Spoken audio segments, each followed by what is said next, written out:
Menudong pampiesta, gusto nyo? This time gagamit ako ng tomato sauce at gagawin kong bongga ang menudo na ito.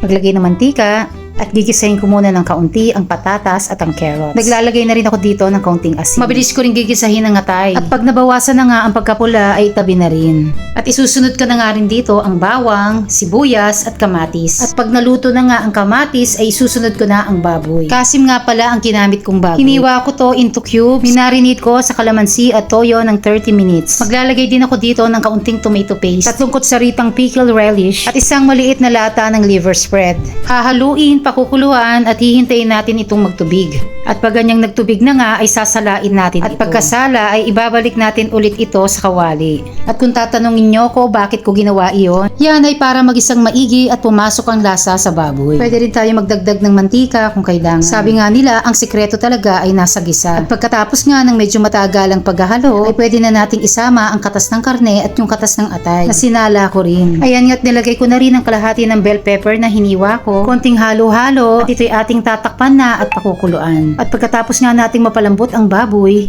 ay pwede na rin nating isama ang patatas at ang carrots at pati na rin ang bell pepper. At pag malambot na ang patatas at carrots ay pwede na rin nating isama ang natitirang atay at ang hotdog.